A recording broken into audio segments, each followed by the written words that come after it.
Alright, so now we have out our jigs. And here, let me open this. Now, my jig box. I have a lot of jigs in it. Well, that's what a jig box is for. But I have a bunch of different colors in here. I use these a lot. This is probably my go-to thing for anything walleye or sometimes even anything smallmouth bass. I use jigs quite often, and I think they're one of the better tools that you can have because they're different colors, they're different sizes, different shapes, different weights. Really great. So as you can see, I have a bunch of different colors and jigs here, and I have them organized obviously by color and weight. So that's my jig box, and you got to see that earlier. Coke. So now we get to the really fun part. These are all my plastics. Now these plastics have been taken out of their container because they did not contain scent at all. So I'm going to show you just how I like to rig up some of my plastics. So there we go. Where to start? Alright, these are like kind of jigging minnows. As you can see, they have the hook coming out the front, the weight's up here, and there's a tail. Those are great for perch, panfish. Now these are trailers, and I don't use these that often. I might give a pack of them away, or I don't know, do a contest or something. It's not worth selling them because whatever money I make off them will just be put to shipping, so might as well give them away for free, whatever. So then, I'll show you how to hook those up. I actually have a jig on me right now. You can use these just by themselves sometimes. Here's a jig, as you can see, it's orange, and it has a little, on the shank there, it has those little prongs that'll keep the bait in place. So I'm just gonna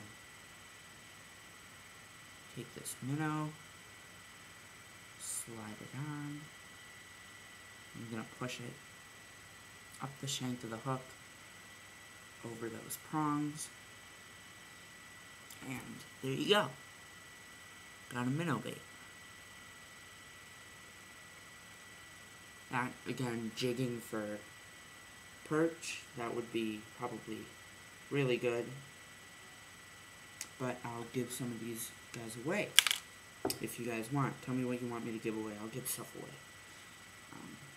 And then here, these are frogs. I use these a lot for bass. Let me rig one of these up. In fact, I love using these Gamakatsu gap hooks. These are great.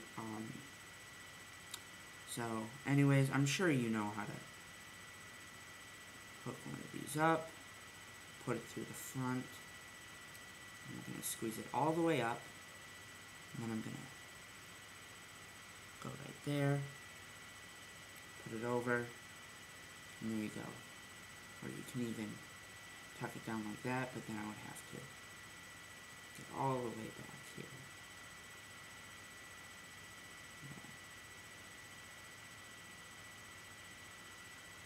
But then there you go.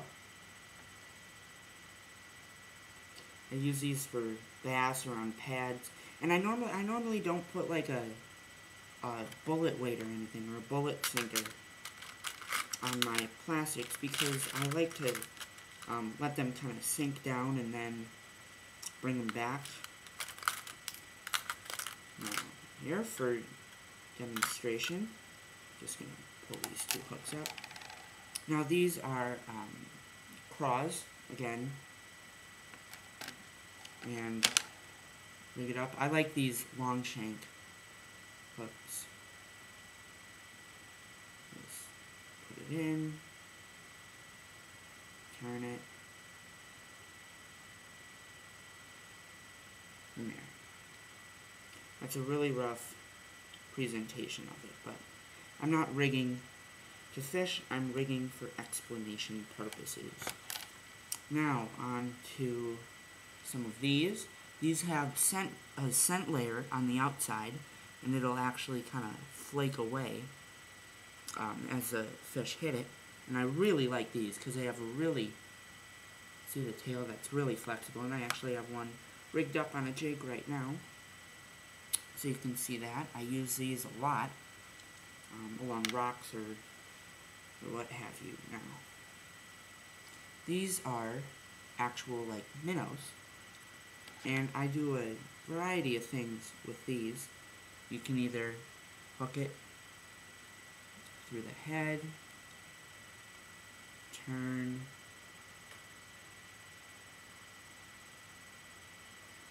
and pump it through the middle,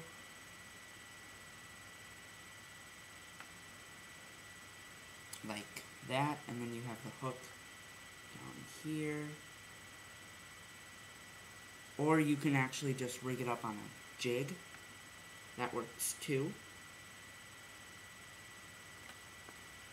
And now on to my favorite stuff. The worms. These kill. That's why I have these smaller hooks, so I can just hook on a worm and jig that.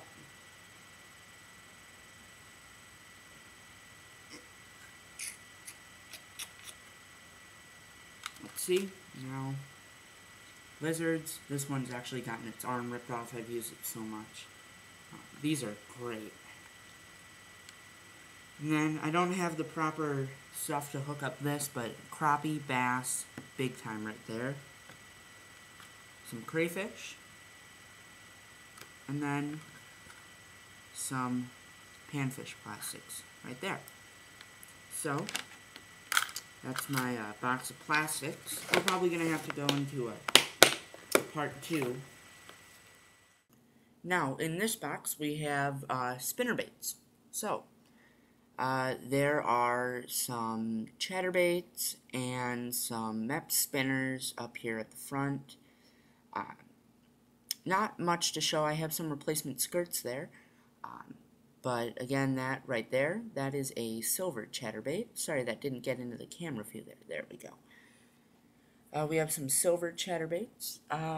In this next compartment, we have a big spinner used for trolling for pike, and then the famous Rizzo tail.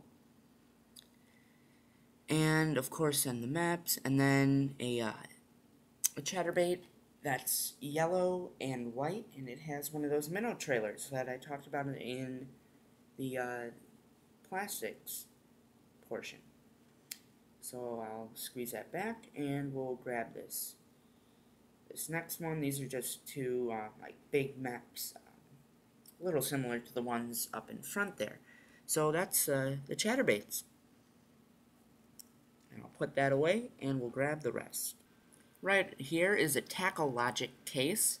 This has various sheets that you can put plastics in, tools, whatever you need, and they're waterproof. So I only have 2 in here right now, but the first one that I have in there that I might actually give away to you guys is some plastics, and those are, I believe, crayfish. So those are purple, and I think they're described as tequila crayfish. So I hope those don't have real alcohol in them. But anyways, in this we have lizards, and then on the back we have some robo worms right there, and then I think those are some tubes. Yeah, those look like some tubes. And then I believe that's it. But I can fill more in there, as you can see, but that's the Tackle Logic. And now these are spinners. That's a tube that you can wrap spinners around, and I use a lot of those. Those are used for trout mostly, either trout or walleye, trolling for walleye, or even casting them for walleye. We've had some nice success on those. And then this tube pops off, and I have some barrel swivels and some plain hooks. So there we go.